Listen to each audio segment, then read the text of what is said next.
श्री शिवाय नमस्तुभ्यम। ओम नमः शिवाय। दोस्तों कैसे हैं आप, ये बताने के लिए कमेंट्स बॉक्स में हर हर महादेव हमेशा की तरह जरूर लिख दीजिएगा। तो दोस्तों जैसा कि अब सावन के कुछ ही दिन बचे हुए हैं और 1 अगस्त अष्टमी तिथि का बहुत ही प्यारा सा दिन है। सावन महीने में हम जो भी उपाय करते हैं उसका हमें विशेष फल प्राप्त होता है।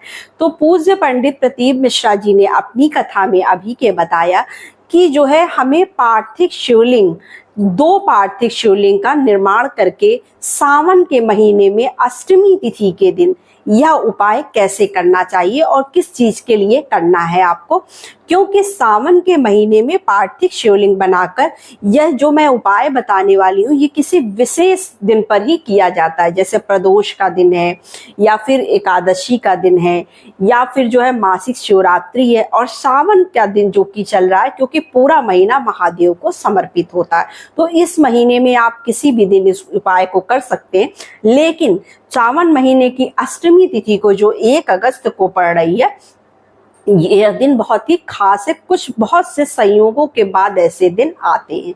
तो चलिए बताते हैं कि इस उपाय को हमें पहले तो करना किस चीज के लिए। देखिए ये एक उपाय जो हमें करना है ये मनोकामना पूर्ति के लिए उपाय है, इच्छा पूर्ति के लिए उपाय। आपकी अगर कोई भी मनोकामना, कोई भी इच्छा लंबे टाइम से है, बहुत टाइम से आप चाहते हो कि मेरी ये मनोकामना पूर्ण हो जाए, तो आप यह उपाय जरूर करिएगा। अब मैं बताती हूँ कि इस उपाय को आपको करना कैसे। देखिए आपको पार्थिव शिवलिंग बनाना है और आपको यहाँ पर 1 पार्थिव शिवलिंग का निर्माण नहीं करना है बल्कि 2 पार्थिव शिवलिंग के निर्माण करने हैं। अब पार्थिव शिवलिंग का निर्माण कैसे करना है, देखिए पिंडी बना लीजिए या फिर आप शिवलिंग अगर बना सकते हैं तो 2 शिवलिंग भी बना सकते हैं, और अगर नहीं तो आपके घर में कोई भी गमला हो तो हमें माता तुलसी के गमले में नहीं बनाना है। इसके अलावा अन्य आप किसी भी गमले में या क्यारी में कहीं पर भी आप 2 शिवलिंग का निर्माण कर सकते हैं। सावन की अष्टमी तिथि है, सुबह सवेरे स्नान करके आप 2 शिवलिंग का निर्माण कर लीजिए। आपको अब यहाँ पर चढ़ाना क्या है, देखिए आप पूजा जैसे करते हैं उस तरह से आप जो कुछ भी चढ़ाना चाहते हैं 2 पिंडी बना लीजिएगा गमले में और या क्यारी में, जहाँ पर भी आप बनाएंगे 2 पिंडी से बना लीजिएगा और आपको जैसे पूजा करते हैं उस तरह से पहले आप पूजा कर लीजिएगा। उसके बाद आपको क्या करना है, देखिए 2 शिवलिंग बनाने का मतलब सिर्फ यहाँ पर ये है कि आपको जो पहली शिवलिंग है उस पर आपको 7 लाल फूल चढ़ाने हैं और जो दूसरी शिवलिंग होगी उस पर आपको 5 सफेद फूल चढ़ाने हैं। अब आप ये सोच रहे होंगे कि अगर 7 फूल ना मिले लाल या 5 फूल सफेद ना मिले तो कैसे चढ़ाएंगे। तो गुरुदेव ने बताया कि यहाँ पर आप क्या करिएगा, जैसे लाल फूल में आप गुलाब का फूल ले रहे हैं तो उसकी 7 पंखुड़ियां निकाल लीजिएगा और 7 पंखुड़ियों को एक एक करके आप चढ़ा दीजिएगा। और सफेद फूल आपको जो भी सफेद फूल अगर 5 मिल जाते हैं तो ठीक है, वरना आप जो है 5 पंखुड़ियां उसकी निकाल कर और 5 पंखुड़ियां एक एक करके समर्पित कर दीजिएगा। आपकी जो भी मनोकामना है, जो भी इच्छा है, चढ़ाते हुए बाबा से प्रार्थना करिएगा कि बाबा आज मैंने अष्टमी की तिथि, सावन मास में जो अष्टमी तिथि है उस दिन हमने आपकी इस तरह से जो है शिवलिंग का निर्माण करके पूजा आराधना की है, हमारी ये मनोकामना शीघ्र पूर्ण हो जाए। वहां पर आपको एक घी का दीपक जलाना है। जब दीपक शांत हो जाए तब आप जो है उस शिवलिंग को उसी गमले में फूल सहित ही आपको जो है विसर्जन कर देना है। इसको करने से आपकी जो भी मनोकामना होगी वो शीघ्र पूर्ण हो जाएगी। तो अब बढ़ते हैं हम अपने दूसरे उपाय की तरफ कि यहाँ पर दूसरा उपाय किस चीज के लिए करना है। जो मैं यहाँ पर दूसरा उपाय बताने वाली हूँ वो इच्छाओं के लिए, इच्छा पूर्ति के लिए। हर किसी के जीवन में कुछ ना कुछ इच्छा होती है, उसकी इच्छाएं होती हैं कि हमारी ये इच्छा जल्द से जल्द पूर्ण हो जाए, या व्यापार से लेकर उसकी कुछ इच्छा होगी कि हमारी व्यापार में कुछ और बढ़ोतरी हो, धन से संबंधित इच्छा होगी कि हमारे पास बहुत सारे धन हो। कोई भी चीज को लेकर आपकी इच्छा हो सकती है। आपकी इच्छाओं की पूर्ति के लिए ये उपाय मैं यहाँ पर बता रही हूँ। तो देखिए इसके लिए आपको क्या करना है, इसके लिए आपको क्या करना है, एक तांबे का लोटा लेना है। इस बात का आप ध्यान रखिएगा कि जो लोटा होगा वो तांबे का ही होना चाहिए, उसके अलावा अन्य किसी धातु का आपको लोटा यहाँ पर नहीं लेना है। अब हम जब कोई इस तरह का उपाय करते हैं और ऐसे दिन पर करते हैं, जैसे सावन की अष्टमी को हम ये उपाय अगर कर रहे हैं तो आपको क्या करना है, गंगा जल जरूर लेना है। तो पहले हम उस तांबे के लोटे में गंगा जल डाल लेंगे, उसके बाद अपने घर का शुद्ध जल डाल लेंगे। यहाँ पर आपको और क्या लेना है, एक दाना चावल लेना, अक्खा चावल आप एक दाना ले लीजिएगा, टूटा हुआ चावल नहीं होना चाहिए। तो एक दाना चावल लेंगे, एक काली मिर्च लेंगे। अब ये सारी चीजें इस लोटे के अंदर, इस कलश के अंदर आपको डाल देना है तांबे के। उसके बाद इसे लेकर हमें कहाँ पहुंचना है, महादेव के मंदिर में। महादेव के मंदिर पहुंचकर आपका मुख किधर होगा, उत्तर दिशा की तरफ।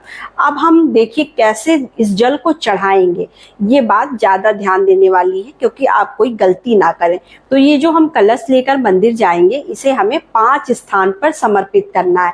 ऐसा नहीं करना है कि पूरा जल एक ही जगह पर समर्पित कर देना। तो पहले हम गणेश जी को समर्पित करेंगे, फिर कार्तिकेय जी को समर्पित करेंगे, फिर थोड़ा जल हम माता अशोक सुंदरी को, माता के कटी भाग को, उसके बाद फिर जो माता का हस्त कमल होता है उसी को हम प्यार से कटी भाग भी बोलते हैं। तो आप जो समझते हैं उसको समझकर आप वहां पर जल समर्पित करेंगे। उसके बाद फिर भोलेनाथ के शिवलिंग पर समर्पित करेंगे। सभी जगह पर जब जल हम समर्पित करेंगे तो कुंदकेश्वर महादेव का स्मरण करते हुए आपको जल को समर्पित करना है इन 5 जगह पर।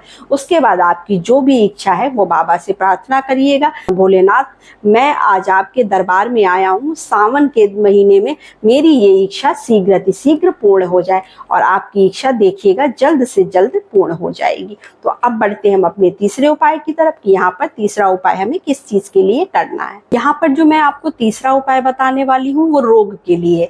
अगर आपके घर में भी कोई व्यक्ति बहुत लंबे टाइम से बीमार है, या वो बीमार है, दवा हो रही है पर उसको दवा कहीं पर भी कुछ भी फायदा नहीं हो रहा है, तो आपको ये उपाय जो है सावन की अष्टमी तिथि के दिन जरूर करना चाहिए। तो देखिए इसके लिए पहले आपको क्या क्या सामग्री लेनी है।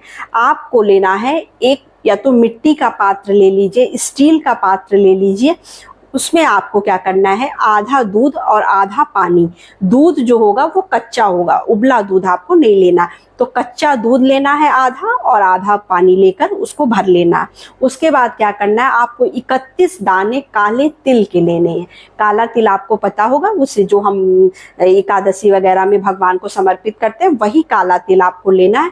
और 31 दाने जो है 31 दाने हम लेकर उसमें उसी ग्लास में या जिस भी चीज में आप लेकर जा रहे हैं, या दिया ही ले लीजिए, उसमें आधा दूध और आधा पानी कर लीजिए। लेकिन तांबे का बर्तन मत लीजिएगा, क्योंकि तांबे के बर्तन में दूध और पानी कभी नहीं मिलाया जाता है। उसके बाद उसके अंदर हम तिल डाल लेंगे। तिल डालकर अब इसे लेकर हमें कहाँ पहुंचना है, समी वृक्ष के पास। अगर आपके घर में समी वृक्ष लगा है तो बहुत अच्छा है, अगर नहीं लगा है तो जहां पर भी समी का पौधा लगा हो वहां पर आप लेकर इसे पहुंच जाइएगा। उसके बाद इस जल को आप समर्पित कर दीजिएगा। समर्पित करते समय आपको किस भगवान का नाम लेना है ये आप पहले ध्यान से सुन लीजिए। इस जल को समर्पित करते समय आप अवधूतेश्वर महादेव का नाम लेते हुए उस व्यक्ति का नाम और गोत्र आपको बोलना है। जो व्यक्ति आपके घर में बीमार है, जिसको दवाएं असर नहीं कर रही हैं, उस व्यक्ति का नाम लेते हुए आपको नाम और गोत्र बोलते हुए और अवधूतेश्वर महादेव का नाम लेते हुए उनका स्मरण करते हुए इस जल को आपको समी वृक्ष में समर्पित कर देना है। उस व्यक्ति की बीमारी जल्द से जल्द ठीक हो जाएगी। ये पूज्य पंडित प्रदीप मिश्रा जी के बताए हुए सारे उपाय हैं जो मैं आपको यहाँ पर उन्हीं की कथा से समझकर बता रही हूँ। तो बस यही छोटी सी वीडियो थी, छोटी सी जानकारी थी। और अगर अभी तक आपने मेरा चैनल सब्सक्राइब नहीं किया तो सब्सक्राइब कर लें, बेल आइकन को प्रेस कर दें। तो नमस्ते फ्रेंड्स, ओम नमः शिवाय।